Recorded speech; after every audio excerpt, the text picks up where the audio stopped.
Welcome to PH Insight. Know the force behind the flag. Whether it's warships, fighter jets, or the next big defense move, if it matters to Philippine security, it's here. Just a few days ago, defense watchers were treated to a surprising sight. 5 out of 6 Abukuma-class destroyer escorts of the Japan Maritime Self-Defense Force, JMSDF, seen either at sea or docked, looking unmistakably active and well-maintained. While the footage sparked immediate interest, it also raised a far bigger question that's still echoing through naval circles in Manila, Tokyo, and beyond: what happens if these ships actually join the Philippine Navy? The short answer: a lot more than people might think. Because the possible transfer of the Abukuma-class isn't just about adding hulls. It's about transforming capabilities, signaling geopolitical shifts, and showing what real fleet modernization could look like for a navy that has spent decades trying to move beyond hand-me-downs. In this follow-up, we dig deeper into why the Abukuma-class transfer matters so much, what it would take to make it real, the obstacles and costs that might arise, and what it tells us about the Philippine Navy's past, present, and future. At first glance, the Abukuma-class might not look like headline grabbers. Built between 1988 and 1993, these destroyer escorts were designed primarily for anti-submarine warfare, ASW, in coastal waters. They're neither large nor new.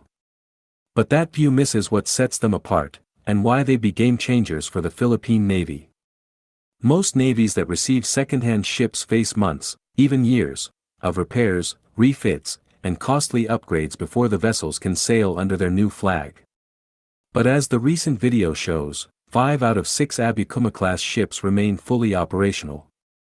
That speaks to the JMSDF's famously rigorous maintenance and overhaul practices, systematic preventive maintenance, scheduled dry docking, and high crew training standards. For Manila, this could mean receiving ships that are almost immediately usable, a first in Philippine naval history.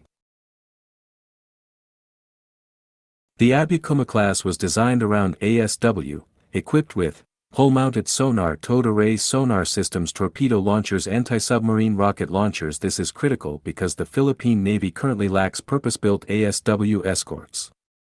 With regional submarine fleets expanding, especially China's, having even a few ships with real ASW capability would improve deterrence and surveillance. Each ship carries a Phalanx CIWS, still one of the most effective last-ditch systems against anti-ship missiles.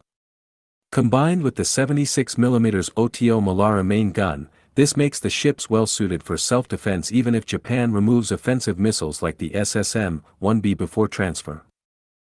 To understand why this matters, it helps to look at where the Philippine Navy has come from. For decades, the Navy's fleet was built almost entirely around older, second-hand ships, World War II-era ex-US Navy destroyers and frigates, former U.S. Coast Guard Hamilton-class cutters, renamed Del Pilar-class, ex-South Korean Pohang-class corvettes. These ships added hulls but often came with high maintenance costs, limited sensor suites, and outdated weapons. Many entered service only after lengthy overhauls, and some still operated with obsolete radars and limited data links. The result: while the Philippine Navy had more ships on paper, their actual combat readiness and capability were often limited. Unlike those earlier transfers, the Abukuma-class ships, come from a Navy famous for meticulous maintenance, were built to modern standards, at least by late 1980s, 1990s benchmarks, feature systems still relevant for today's threats, and most importantly, the JMSDF has kept them in active service rather than mothballing them. This difference can't be overstated. Ships stored for years often deteriorate in ways invisible to the eye, pipes corrode, cables degrade, and machinery seizes up. Active ships, regularly maintained, remain reliable far longer. What could this mean for the Philippines in the increasingly tense waters of the South China Sea? Better ASW coverage. The Philippine Navy currently relies on its 2 Jose Rizal-class frigates for ASW, but these are often tasked with multiple missions. Adding Abukuma-class escorts would allow more focused ASW patrols, potentially complicating submarine operations by foreign powers. Layered defense. The Phalanx CIWS gives these ships a last-resort defense against missiles. Together with the Navy's newer assets, this could form the foundation of a layered air and missile defense at sea. Training and doctrine. Operating sonar and ASW systems requires specialized training and tactics. The Abukuma-class could serve as floating classrooms to build the Navy's ASW expertise, a capability often neglected due to budget constraints.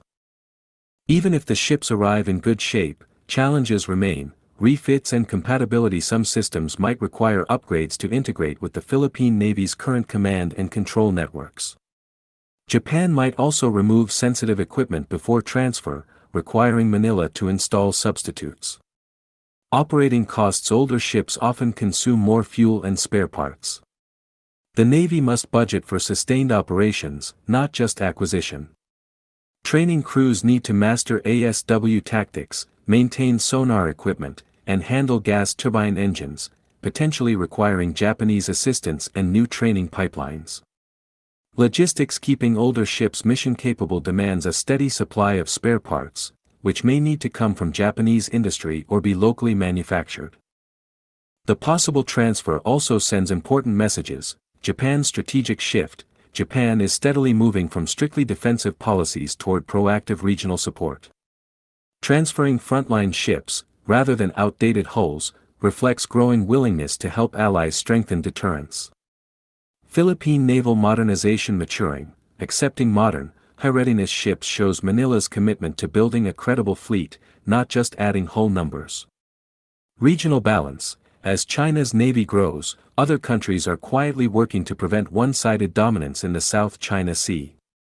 Even a few well-maintained ASW escorts can complicate adversary planning. While no final agreement has been announced, the most likely path could look like this: Joint Visual Inspection, JVI, by Philippine Navy officers, possibly already underway. Negotiations over terms, how many ships, what equipment stays, and who pays for refits. Formal transfer agreement signed by both governments. Crew training in Japan, followed by a handover ceremony. Ships sail home to the Philippines under their new flag. This process could happen gradually, starting with 2 ships to test integration and training, then more if successful. The Philippine Navy is also looking to build new corvettes and multi-mission offshore vessels. So why bother with second-hand ships? The answer: timing and cost. New ships can take years from contract signing to commissioning. Second-hand ships, if transferred in good condition, can fill immediate capability gaps at lower cost. Together, they allow the Navy to balance urgent needs with long-term modernization. Perhaps most importantly, the Abukuma-class could become a symbol of what's possible when the Philippine Navy receives assets not just to show the flag, but to actually fight and win if needed. It could also serve as a model for future cooperation. Instead of accepting outdated hulls, partner nations could help by transferring ships in genuinely good condition, with training and spare parts support included. The Philippines still faces big challenges in naval modernization, limited budget, competing priorities, and a rapidly changing security environment. But the possible Abukuma-class transfer offers a rare chance to leap forward. With real ASW capability, proven reliability, and high readiness, these ships could do more than just add numbers. They could strengthen deterrence in the West Philippine Sea, train a new generation of ASW specialists, and demonstrate the benefits of investing in maintenance and crew training, lessons the Navy can apply to its entire fleet. In the end, the story isn't really about whether the Abukuma-class ships are old or new. It's about how they've been kept ready, and what they could teach the Philippine Navy about building a fleet that isn't just larger, but actually ready to sail, fight, and win. As discussions continue, the sight of 5 Abukuma-class ships still proudly sailing under the JMSDF flag sends a clear message: good maintenance, training, and smart partnerships can keep even older ships relevant for decades. And if these ships do join the Philippine Navy, they may not just become its most combat-ready escorts, they could spark a bigger transformation, changing how the fleet thinks about readiness, capability, and deterrence in a region where those qualities have never been more important.